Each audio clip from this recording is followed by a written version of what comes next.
इन ब्राउन्सविला chapter को 5 parts में complete करने के बाद आज हम आ गए हैं इस चैप्टर के इंपॉर्टेंट क्वेश्चंस और आंसर्स के साथ। ये इंपॉर्टेंट क्वेश्चंस ना आपको बुक के पीछे मिलेंगे, ना आपको संजीव या एक्सीलेंट रिफ्रेशर में मिलेंगे। Hello everyone, welcome back to your own learning platform the literature room by Sonu. I am your mentor Sonu Rathore. आज मैं आपको इस चैप्टर के साथ थोड़ा और फेमिलियर करने जा रही हूँ। चैप्टर के साथ और ज्यादा अंडरस्टैंडिंग बढ़े और इस चैप्टर से आने वाले हर एक क्वेश्चंस को आप एग्जाम में अच्छे से अटेम्प्ट कर पाओ, 100 आउट ऑफ 100 स्कोर कर पाओ, यही हमारा मोटिव है। इन क्वेश्चंस को हमने 3 पार्ट्स में डिवाइड किया है। फर्स्ट पार्ट रहने वाला है जहां पर हम डील करेंगे शॉर्ट आंसर टाइप क्वेश्चंस के साथ। सेकंड टाइप में लॉन्ग आंसर टाइप क्वेश्चंस के साथ में डील करेंगे और पार्ट थर्ड जिसमें वैल्यू बेस्ड क्वेश्चंस के साथ अपन डील करने वाले हैं। यहाँ पर अपन चैप्टर की story, psychological aspect, historical aspect, इन सारे पॉइंट ऑफ व्यू से इन क्वेश्चंस का आंसर देने की कोशिश करेंगे। हमारा आज का फर्स्ट क्वेश्चन है, who is the protagonist of the story. Protagonist होता है मेन कैरेक्टर, जिसका मेन रोल होता है, जिसके अराउंड पूरी की पूरी स्टोरी घूमती है। तो अ वेडिंग इन ब्राउन्सविला चैप्टर में मेन कैरेक्टर, मेन प्रोटैगनिस्ट कौन है? मेन कैरेक्टर जिसके चारों तरफ ये स्टोरी रिवॉल्व करती है, वो मेन प्रोटैगनिस्ट है डॉक्टर सोलोमन मार्गलिन। ये नाम हमें लर्न होना चाहिए। Doctor Solomon Margolin is the protagonist of the story. Question number 2, where does the wedding take place. जिस वेडिंग का इनविटेशन डॉक्टर मार्गलिन के पास आता है, वो वेडिंग कहां पर हो रही होती है? डॉक्टर मार्गलिन के एक फ्रेंड अब्राहम मखलीस की यंगर डॉटर, जिसका नाम सिल्विया था, उसकी शादी यहाँ पर होने जा रही है। इसका इनविटेशन डॉक्टर मार्गलिन के पास आता है और ये शादी होने जा रही थी यूएसए के अंदर, न्यूयॉर्क में, ब्रुकलिन नाम की जगह पे। ब्राउन्सविला नाम का एक छोटा सा टाउन है, वहां पर इस शादी का वेन्यू था। तो अपन लिखेंगे the wedding was going to take place in USA, in New York, in Brooklyn, at Brownsville. Question number 3, who is the bride and the groom in the story. जो ये वेडिंग है, इस वेडिंग के अंदर ब्राइड और ग्रूम कौन था? Their name is not mentioned in the story, लेकिन फिर भी जो ब्राइड थी वो सेंसिमिन टाउन से बिलोंग करती थी, सेंसिमिनर्स की तरफ से बिलोंग करती थी, और जो ग्रूम था वो टेरेशपोलर्स की तरफ से बिलोंग करता था। तो इसका आंसर होगा, though their names were not mentioned in the chapter but the bride belong to the Sencimeners and the groom belong to the Terespolers. Question number 4, why does the protagonist feel uncomfortable at the wedding. Doctor Solomon Margolin उस wedding में पहुंचने के बाद uncomfortable क्यों feel करने लग जाते हैं? डॉक्टर मार्गलिन उस शादी में पहुंचने के बाद अनईजी फील करने लग जाते हैं बिकॉज वहां का एटमॉस्फेयर कुछ ऐसा था। एटमॉस्फेयर में कुछ ऐसी चीजें थी जो इनको काफी इरिटेट करती है, अनकंफर्टेबल फील करवाती है। तो वो चीजें थी Yiddishized English, Englishized Yiddish, unruly dances, ear splitting music, ये सारी चीजें। वहां पर जो जूइश पीपल थे वो अगर यहूदी लैंग्वेज में बात कर रहे थे तो उसका एक्सेंट उन्होंने इंग्लिश कर रखा था, या फिर अगर वो इंग्लिश लैंग्वेज में बात कर रहे हैं तो उसको यिडिश टोन में, यहूदी टोन में बात कर रहे थे। वो बिना किसी नियमों को, बिना किसी स्टेप्स को, बिना ट्यून को फॉलो किए हुए किसी भी तरीके से डांस कर रहे थे। कान फाड़ देने वाला जोर जोर से वहां पे म्यूजिक बज रहा था। तो ये सारी चीजें इनको इरिटेट करती है, अनकंफर्टेबल फील करवाती है। So the answer here is the protagonist started feeling uncomfortable at the wedding because of some irritating things, and the things were Yiddishized English, Englishized Yiddish, unruly dances, and ear-splitting music. Question number 5. What is the significance of Brownsvilla in the story? इस chapter के अंदर ब्राउन्सविला नाम की जगह का क्या significance है? ब्राउन्सविला इस चैप्टर में वो प्लेस है जहां पर पहुंचने के बाद बाकी सारे यहूदी लोगों को और स्पेशली डॉक्टर मार्गलिन को अपना पास्ट याद आ जाता है। वो अपनी पास्ट की मेमोरीज को रिकॉल करते हैं। He recalls past memories, reminiscences, the regrets, the guilt, Nazi Holocaust, feeling of loss and fear, ये सारी चीजें उनको याद आ जाती है। इसीलिए ब्राउन्सविला इन सारी चीजों को सिग्निफाई करता है। So the answer would be Brownsville symbolizes past memories that started awaking in the mind of Dr. Margolin. This place awoke in him the feelings of regret, reminiscences, past memories, nostalgia, the feeling of loss, fear and guilt. तो ये सारी चीजें उसके अंदर alive हो जाती है, फिर से उसको सब कुछ याद आ जाता है। तो यही सारी चीजें सिंबलाइज करता है ये place ब्राउन्सविला। Who is the mysterious woman who appears at the wedding? वो मिस्टीरियस वुमन, वो रहस्यमयी औरत कौन थी जो कि शादी में अपीयर होती है डॉक्टर मार्गलिन के सामने? वो मिस्टीरियस वुमन जो इस चैप्टर में अपीयर होती है उस वेडिंग के अंदर डॉक्टर मार्गलिन के सामने, वो औरत राइजल थी। वो मेलेक नाम के एक वॉचमेकर की बेटी थी जिससे डॉक्टर मार्गलिन अपने यंग डेज में बहुत प्यार किया करता था। फॉर्मर लवर थी जिसके बारे में इसको न्यूज मिली थी कि वो मर चुकी है, इसलिए डॉक्टर मार्गलिन ने किसी और से शादी कर ली। The mysterious woman who appears at the wedding was taken as Rizel, the former love of Dr. Marglin. She was the daughter of Melek, the watchmaker. She used to live in the town of Saint-Simon in her young age. Dr. Marglin was his neighbor. He used to visit his house occasionally. Question number 7. How does the protagonist react upon seeing his former lover?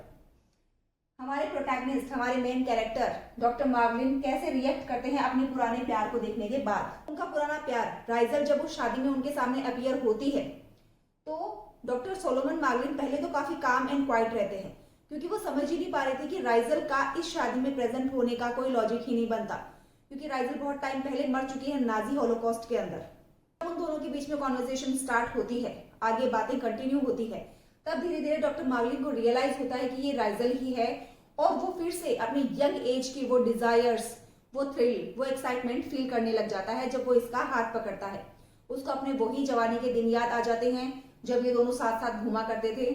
Answer would be in the starting doctor Margolin reacts very calm and quiet because he does not recognize that the person appearing before him is Rizel.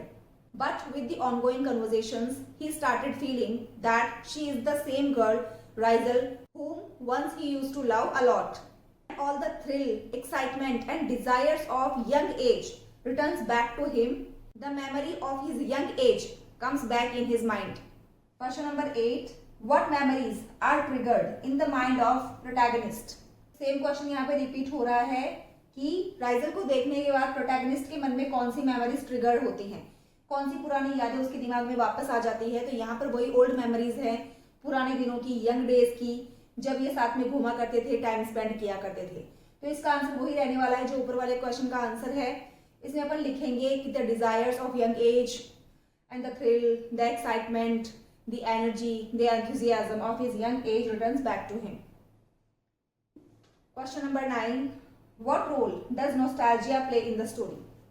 Nostalgia का meaning क्या होता है? Nostalgia is the recalling or remembering the old past memories. Nostalgia का मतलब होता है पुरानी बातों को या पुरानी यादों को वापस से याद करना, दोहराना अपने माइंड में। तो यहाँ पर वो पुरानी यादें क्या रोल प्ले करती है इस स्टोरी के अंदर? तो नोस्टैल्जिया का रोल इस चैप्टर में काफी डोमिनेटिंग है, काफी पावरफुल है। यहाँ पर नोस्टैल्जिया की फीलिंग पूरी तरीके से कंट्रोल करती है हमारे मेन कैरेक्टर डॉक्टर मार्गलिन को। नोस्टैल्जिया का इंपॉर्टेंस हमें इस चैप्टर में तब समझ आता है जब वेडिंग जैसे चीयरफुल और जॉयफुल एटमॉस्फेयर के अंदर होने के बावजूद भी वो अपनी पास्ट मेमोरीज से पीछा नहीं छुड़ा पाता। उन पुरानी यादों के बारे में, होलोकॉस्ट के बारे में, रेमिनिसेंसेस, रिग्रेट्स, गिल्ट, उन सारी चीजों के बारे में सोचता ही रहता है।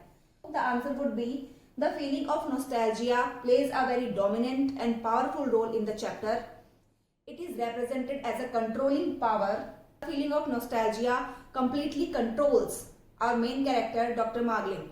Though he was present at the wedding, he must enjoy that wedding, but instead of enjoying that function, he started feeling of his past, the past memories, the Nazi Holocaust, the reminiscences, the regrets, the guilts, the old connections.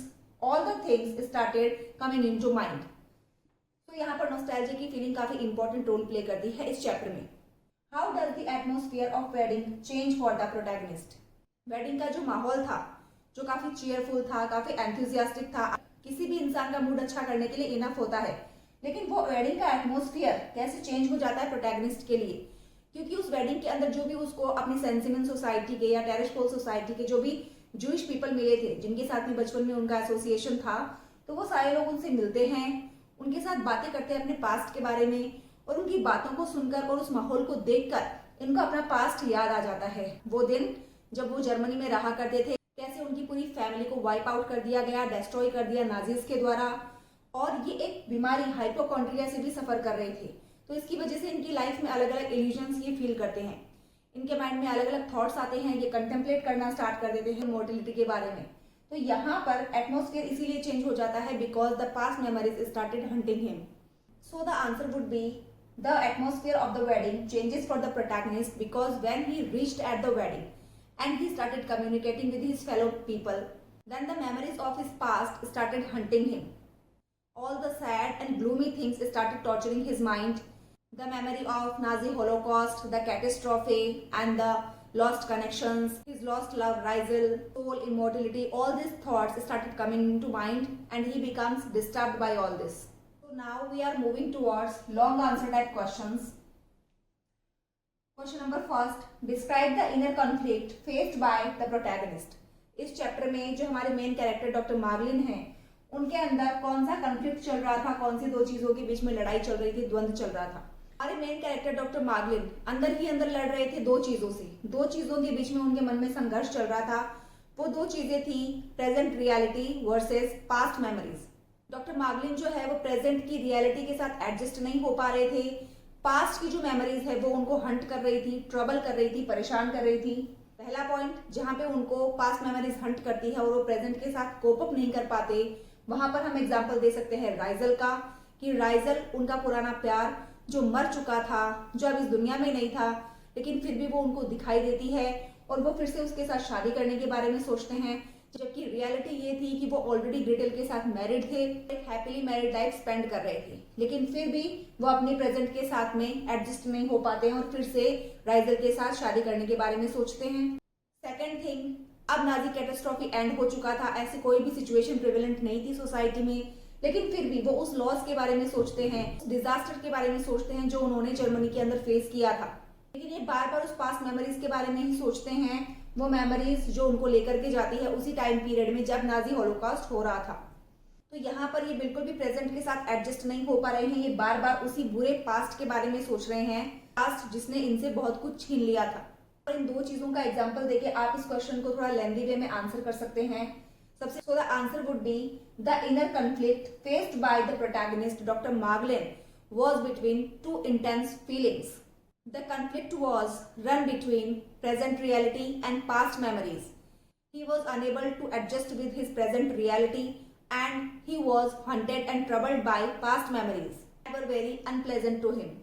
Question: how does the past influence the present in the story? Again, the same question. इस question में पूछा है कि जो past है, past की जो memory है, पुरानी यादें जो है, वो प्रेजेंट को कैसे प्रभावित करती हैं, कैसे अपना इन्फ्लुएंस डालती हैं. So the answer would be past plays a very powerful and dominating role in the chapter.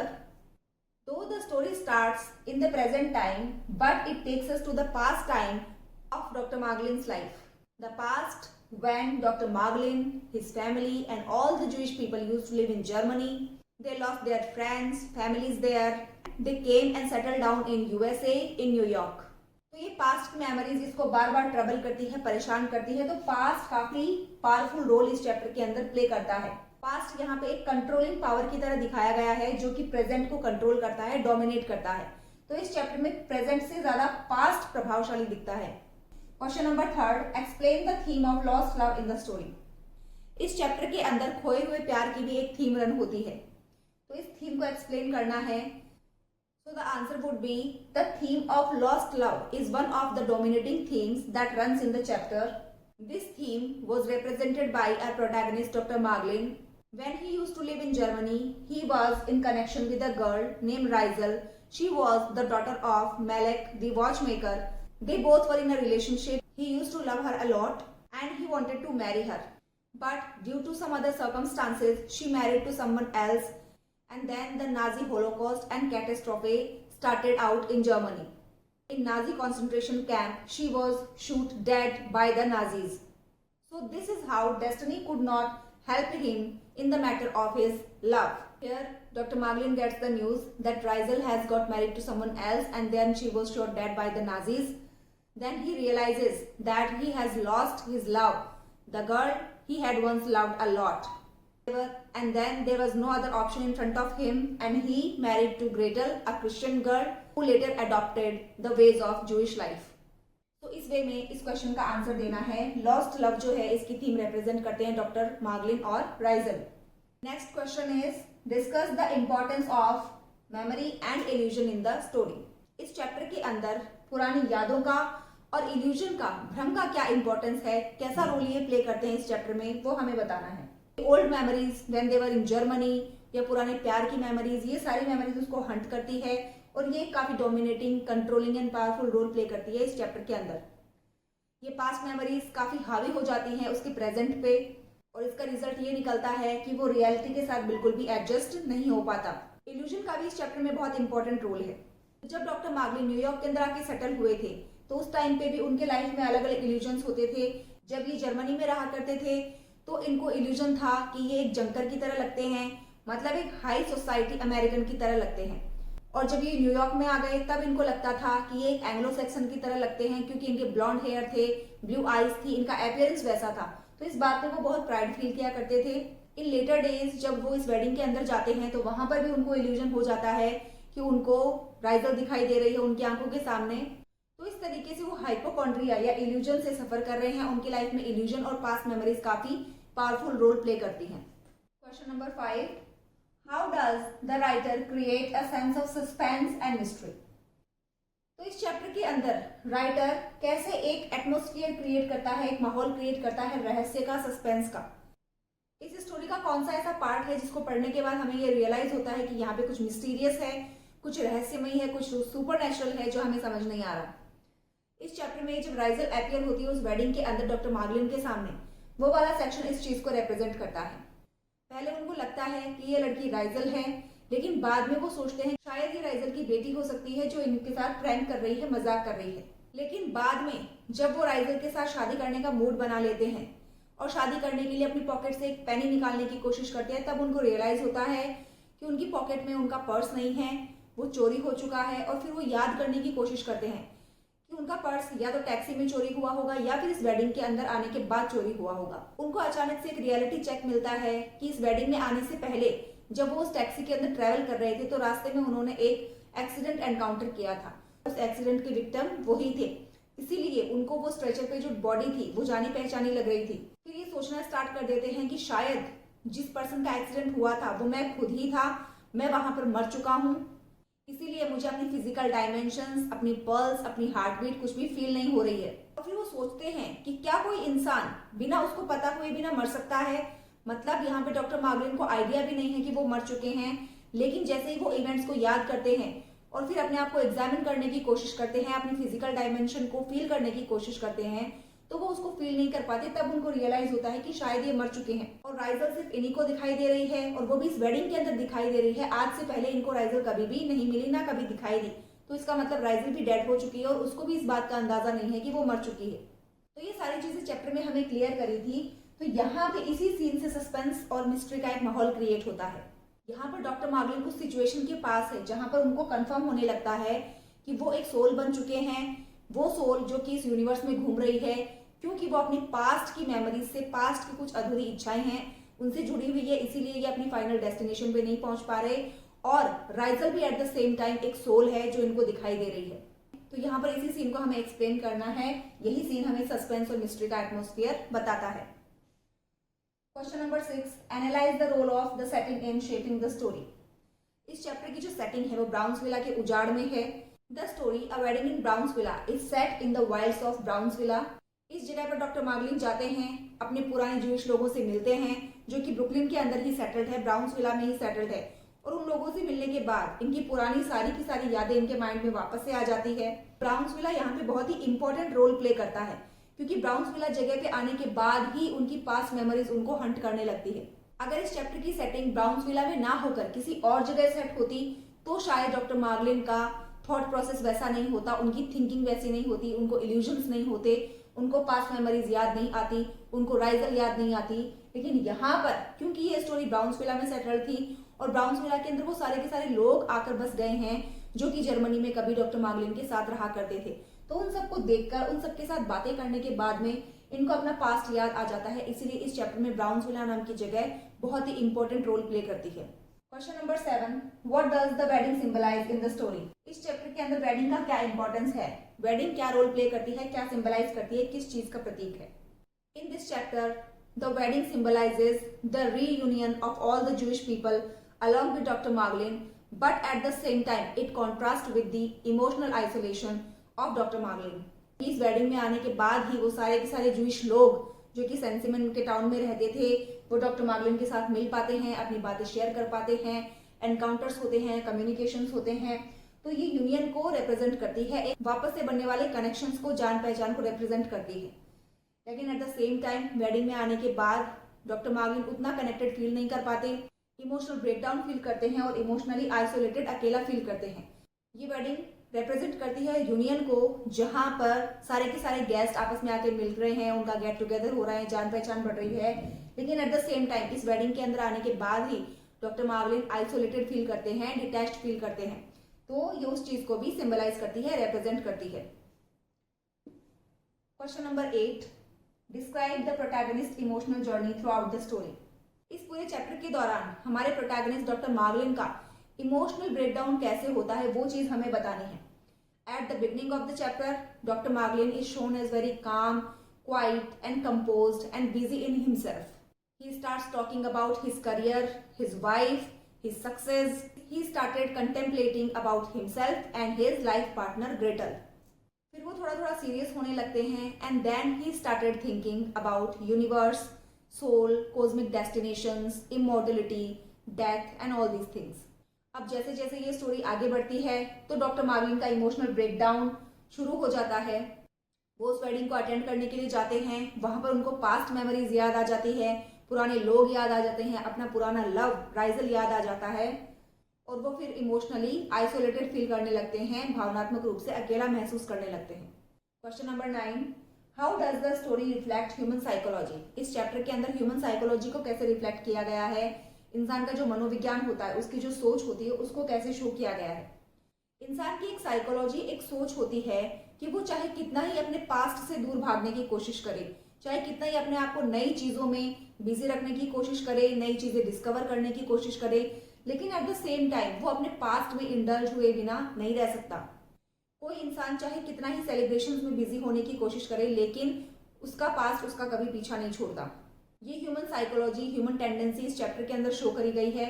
Doctor मार्गलिन जो काफी फेमस डॉक्टर हैं, काफी ऑनेस्टली अपना काम करते हैं, पेशेंट्स को फ्री में सर्विसेज देते हैं, अपने आप को एथीस्ट और एग्नोस्टिक कहते हैं, जूइश स्कोलास्टिक सोसाइटी के बोर्ड मेंबर है, एक कमेटी के मेंबर भी हैं और जो जूइश क्वार्टरली मैगजीन है उसके को एडिटर भी है। तो इतनी सारी पोजीशंस के ऊपर होने के बावजूद, इतना ज्यादा बिजी रहने के बाद भी इनकी पास्ट मेमोरीज इनका पीछा नहीं छोड़ती।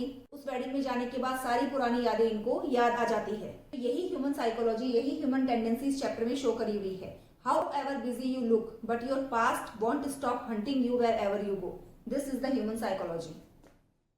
Question number 10, discuss the significance of the ending. इस चैप्टर का जो एंडिंग है उसका क्या सिग्निफिकेंस है, उसके बारे में हमारा क्या थॉट है। इस स्टोरी की जो एंडिंग है वो काफी एम्बिग्यूअस है, अनक्लियर है। हमें इस चैप्टर के एंड में बिल्कुल ये कंफर्म नहीं हो पाता यहाँ पर डॉक्टर मार्गलिन और राइजल की जो मीटिंग है, जो कॉन्वर्जेशन है, क्या ये रियल है या फिर ये एक इल्यूजन है, एक भ्रम है, एक हेल्यूसिनेशन है डॉक्टर मार्गलिन के माइंड का। तो यहाँ पर इसकी एंडिंग थोड़ी सी एम्बिग्यूअस है, अनक्लियर है, बिल्कुल हमारे माइंड में क्लैरिटी नहीं आती इस चीज के बारे में। और ये चीज राइटर ने हमारे थॉट प्रोसेस के ऊपर ही छोड़ दी है, ये हम पे ही डिपेंड करता है कि हम इसकी अंडरस्टैंडिंग को कैसे समझते हैं। Now moving towards our next section, value based questions.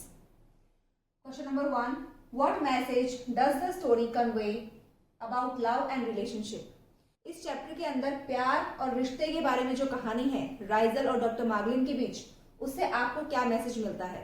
The message that the story convey about love and relationship in this story is that love can be an everlasting phenomenon, an everlasting mark even after it ends. हमारा relationship, हमारा love हमारे mind पे, हमारे heart पे इतना deep impact छोड़ता है कि भले ही प्रेजेंट टाइम में हमारा रिलेशनशिप उस इंसान के साथ ना हो, लेकिन फिर भी हम उसकी मेमोरीज से पीछा नहीं छुड़ा पाते। यहाँ पर डॉक्टर मार्गलिन ग्रेटल से शादी कर चुके हैं, इनकी इतनी ज्यादा उम्र हो चुकी है, जिंदगी का एक काफी बड़ा हिस्सा इन्होंने ग्रेटल के साथ बिताया है, लेकिन जब इनकी राइजल के साथ मुलाकात होती है तो वही पुराना एक्साइटमेंट, थ्रिल, डिजायर्स इनके अंदर वापस से अवेक हो जाती है, जग जाती है और ये अपना मन बना लेते हैं राइजल के साथ शादी करने का। इवन वो अपनी पॉकेट में पेनी को भी ढूंढने की कोशिश करते हैं, because a penny is must in Jewish culture to get married. तो यही मैसेज कन्वे करता है इस चैप्टर के अंदर ये प्यार और रिलेशनशिप का थीम, कि आप भले उस इंसान के साथ ना हो जिसको आप कभी प्यार किया करते थे, जिसके साथ आप कभी थे, लेकिन वो आपका रिलेशनशिप, उसके साथ बिताया हुआ वो टाइम, वो आपका बॉन्ड एक एवरलास्टिंग फिनोमिना हो सकता है, एक एवरलास्टिंग इम्पैक्ट आपके माइंड पे छोड़ सकता है, जैसे कि वो इम्पैक्ट डॉक्टर मार्लिन के माइंड पे छोड़ा था राइजल के साथ रिलेशनशिप में जब वो थे। Question number 2, how does the story portray the idea of reality versus illusion. इस स्टोरी के अंदर किस तरीके से पोर्ट्रे किया जाता है, हमको रिप्रेजेंट किया जाता है, दर्शाया जाता है रियलिटी वर्सेस इल्यूजन का आइडिया। इस चैप्टर के मेन कैरेक्टर डॉक्टर मार्लिन, उनकी रियल सिचुएशन ये थी कि वो अब यूएसए के अंदर न्यूयॉर्क शहर में रहा करते थे। उनकी लाइफ काफी अच्छी चल रही थी, ग्रेटल से उन्होंने शादी कर ली थी, काफी फेमस और रेप्यूटेड डॉक्टर थे, जूइश सर्कल के जो लोग हैं वो उनको काफी रिस्पेक्ट किया करते थे, तो काफी अच्छी इनकी लाइफ चल रही है और इन्होंने करियर भी अपना काफी सक्सेसफुल तरीके से ग्रो किया था। इनको इल्यूजन होने लगता है क्योंकि ये ओवर थिंकिंग करना स्टार्ट करते हैं कि बचपन में ये काफी जीनियस थे, इनके अंदर काफी एक्स्ट्रा ऑर्डिनरी क्वालिटीज थी, टैलमुड का रिसाइटेशन करना, स्पिनोजाज एथिक्स इस बुक का ट्रांसलेशन करना, या फिर ज्योमेट्री पढ़ना, तो ये सारी चीजें वो काफी ब्रिलियंटली किया करते थे। रेस्पॉन्सन भेजा करते थे रबी ऑफ टॉर्नो के पास में, लेकिन उन्होंने अपना टैलेंट वेस्ट कर दिया और अब वो अपने आप को एक फेलियर मानते थे। कहीं के माइंड में कहीं ना कहीं ये थॉट था कि वो उतने सक्सेसफुल नहीं है जितने कि वो हो सकते थे, तो वो अपने आप को एक फेलियर की तरह ट्रीट करते हैं, एक फेलियर कंसीडर करते हैं। रियलिटी ये थी कि वो अब ग्रेटल से शादी कर चुके हैं, अपनी लाइफ का एक बहुत बड़ा पार्ट ग्रेटल के साथ स्पेंड कर चुके हैं, लेकिन फिर भी जब वो राइजल से मिलते हैं तो राइजल के साथ शादी करने के बारे में सोचते हैं। तो यहाँ पर रियलिटी और इल्यूजन का क्लैश होता है, वो रियलिटी के साथ बिल्कुल भी एडजस्ट नहीं हो पाते और जब उसको इल्यूजन्स होते हैं, भ्रम होते हैं, तो उसी चीज के साथ वो कैरी फॉरवर्ड करना चाहते हैं, आगे जाना चाहते हैं। Question number 3, do you think the woman was real और इमेजिनरी? Justify your answer. इस चैप्टर में पूछा है कि वेडिंग के अंदर जो राइजल अपीयर होती है डॉक्टर मार्लिन के सामने, क्या वो रियल थी या फिर इमेजिनरी थी या फिर वो डॉक्टर मार्लिन का इल्यूजन था, भ्रम था? अपना आंसर जस्टिफाई कीजिए। इस क्वेश्चन में हम इस फैक्ट को कंसीडर करते हैं कि डॉक्टर मार्लिन को रियलाइज होता है कि वो अब अलाइव नहीं है, वो मर चुके हैं, वो अपनी फिजिकल डायमेंशंस को, अपनी पल्स रेट को, अपनी हार्ट बीट को फील नहीं कर पा रहे, ना अपने पर्स को फील कर पा रहे हैं, तो वो अब जिंदा नहीं है, वो एक सोल में कन्वर्ट हो चुके हैं, मतलब वो मर चुके हैं। और इसी के साथ उनको एक और चीज रियलाइज होती है कि वो राइजल को देख पा रहे हैं। राइजल जो इतने दिन इनको कभी भी दिखाई नहीं दी, लेकिन आज इनको दिखाई दे रही है, इसका मतलब राइजल खुद भी एक सोल है, लेकिन वो इस फैक्ट से बिल्कुल अनजान है कि वो मर चुकी है काफी टाइम पहले। तो यहाँ पर हम इस चीज को कंसिडर करते हैं कि वो जो वुमन अपीयर हुई थी डॉक्टर मार्लिन के सामने, वो एक सोल थी, एक आत्मा थी जो काफी टाइम पहले मर चुकी है और अब वो डॉक्टर मार्लिन को दिखाई दे रही है, क्योंकि डॉक्टर मार्लिन खुद भी अब डेड हो चुके हैं, वो खुद भी एक सोल बन चुके हैं, इसीलिए उनकी सोल राइजल की सोल को देख पा रही है, उससे कनेक्ट कर पा रही है। Question number 4, what does the story suggest about regret and missed opportunities? इस चैप्टर के अंदर ऐसे मौके, ऐसी अपॉर्चुनिटीज जो डॉक्टर मार्लिन ने मिस कर दी थी और अब उनको पछतावा हो रहा है, रिग्रेट हो रहा है, इन चीजों से क्या सजेस्ट करना चाहती है ये कहानी? मतलब ऐसे कौन कौन से इवेंट्स हैं जहाँ पे हमें ये थीम समझ आती है? तो यहाँ पर पहला एग्जाम्पल हम दे सकते हैं इनके बचपन का। जब ये छोटे बच्चे थे, ये काफी जीनियस और एक्स्ट्रा ऑर्डिनरी हुआ करते थे, क्योंकि ये टैलमुड के लॉन्ग पैसेजेस को एक साथ रिसाइट कर दिया करते थे, उनकी कमेंट्रीज को पढ़ लिया करते थे, अपने रेस्पॉन्स, अपने जो डाउट्स होते थे उनको आंसर के लिए भेजा करते थे रबी ऑफ टॉर्नो के पास। इन्होंने जियोग्राफी और एल्जेब्रा के अंदर मास्टरी हासिल करी थी, ये बाइबल, कुरान, ये सब पढ़ा करते थे। स्पिनोजाज एथिक्स नाम की जो बुक है उसका लैटिन से हिब्रू में इन्होंने ट्रांसलेशन किया था। तो ये काफी एक्स्ट्राऑर्डिनरी पर्सन थे, लेकिन उन्होंने वो अपॉर्चुनिटी मिस कर दी क्योंकि इन्होंने सोचा कि ये सारी की सारी चीजें पढ़ेंगे। इन्होंने अपनी फील्ड ऑफ स्टडी को बार बार चेंज किया, कंट्री टू कंट्री ट्रैवल किया लैंग्वेज सीखने के लिए। इन सारी एक्टिविटीज की वजह से ये अपनी लाइफ में उतने सक्सेसफुल नहीं हो पाए जितना कि इनको होना चाहिए था। तो यहाँ पर ये उस अपॉर्चुनिटी को मिस कर देते हैं और अपने आप को एक फेलियर की तरह कंसीडर करते हैं। इसी चीज का रिग्रेट उनको फील होता है, पछतावा उनको फील होता है। एक एग्जांपल और दे सकते हैं इस चीज के अंदर कि राइजल के बारे में जब उनको न्यूज मिली कि राइजल मर चुकी है, तो उन्होंने बिना इस चीज का कंफर्मेशन किए हुए ग्रेटल के साथ शादी कर ली, उसके साथ एक नई लाइफ बिताना शुरू कर दिया। लेकिन जब उनकी राइजल से दोबारा मुलाकात होती है उस शादी में, तब इनको रियलाइज होता है कि राइजल अगर मेरे सामने आ सकती है, इसका मतलब वो अभी अलाइव है। तो यहाँ पर मुझसे बहुत बड़ी गलती हो गई, बहुत बड़ी अपॉर्चुनिटी मैंने मिस कर दी। मुझे राइजल की डेथ की खबर को कंफर्म करना चाहिए था। मुझे शायद किसी ने बेवकूफ बनाया है ये इन्फॉर्मेशन देके कि वो मर चुकी है, और मैंने भी उसकी बात को एज इट इज एक्सेप्ट कर लिया, मान लिया। तो यहाँ पर वो इस चीज को रिग्रेट करते हैं, पछताते हैं कि अगर उस टाइम पे मैंने इसकी मौत की खबर को कंफर्म किया होता तो आज मैं राइजल के पास होता, राइजल के साथ होता, क्योंकि राइजल ऑफ कोर्स अलाइव है, क्योंकि अभी इस वक्त ये मेरे सामने खड़ी है। तो ये दो चीजों का एग्जाम्पल देके अपन इस क्वेश्चन का आंसर लिख सकते हैं। Question number 5, how does the author depict loneliness in a crowded place? इस स्टोरी के अंदर राइटर ने कैसे डिपिक्ट किया है, कैसे वर्णन किया है कि कोई इंसान किसी क्राउडेड प्लेस में, भीड़ भड़ाके वाले एरिया में होने के बावजूद भी कितना अकेला रहता है, कितना लोनली रहता है। तो इस चैप्टर के मेन कैरेक्टर डॉक्टर मार्लिन के पास एक इनविटेशन आता है वेडिंग के लिए। वो वहां पर जाते हैं। Instead of enjoying the wedding he started feeling isolated and lonely. वो शादी का माहौल जहां पर सब लोग काफी चीयरफुल मूड में थे, सब लोग एंजॉय कर रहे थे, डांस कर रहे थे, लोगों के साथ कम्युनिकेट कर रहे थे, जान पहचान बढ़ा रहे थे, उसी माहौल में डॉक्टर मार्लिन काफी आइसोलेटेड और काफी अकेला फील कर रहे थे, क्योंकि पास्ट मेमोरीज उसको हंट कर रही थी, पुरानी यादें उनके दिमाग में बार बार ताजा हो रही थी। ऑफ कोर्स ये थीम इस चैप्टर के अंदर रन करती है कि चाहे इंसान किसी भी सेलिब्रेशन में चला जाए, किसी भी भीड़ भाड़ वाले एरिया में चला जाए, लेकिन उसका पास्ट कभी भी उसका पीछा नहीं छोड़ता। Question number 6, what is the significance of the title a wedding in Brownsville? इस चैप्टर का जो टाइटल है अ वेडिंग इन ब्राउन्सविला, इसका क्या इंपॉर्टेंस है, ये टाइटल इस चैप्टर को क्यों दिया गया? The title is quite apt and proper because this chapter is about a wedding that takes place in the wilds of Brownvilla, and Brownsvilla is the place that awakens the past memories in the mind of the protagonist. यहाँ पे ये wedding का माहौल ही होता है ब्राउन्सविला के अंदर, जो कि डॉक्टर मार्लिन को इल्यूजन फील करवाता है, उनको पुरानी बातें याद दिलाता है, राइजल की याद दिलाता है, लोगों के साथ में एडजस्ट करने से रोकता है और उनको हेल्यूसिनेटेड फील करवाता है। तो ये टाइटल बिल्कुल प्रॉपर है, अप्रोप्रिएट है इस चैप्टर के लिए, क्योंकि ये पूरी स्टोरी इस वेडिंग के ऊपर ही डिपेंड करती है कि डॉक्टर मार्लिन का थॉट प्रोसेस क्या रहने वाला है, उनकी थिंकिंग क्या रहने वाली है, ये सब इस वेडिंग के अंदर ही जाके डिसाइड होता है। Question number 7, how does the story reflect cultural and social aptness of the time? इस चैप्टर के अंदर कैसे रिप्रेजेंट किया गया है कल्चरल एंड सोशल एस्पेक्ट को, किस तरीके से सामाजिक और सांस्कृतिक फैक्ट्स को दिखाया गया है इस चैप्टर के अंदर। Of course this chapter reflects cultural and social aspects very closely.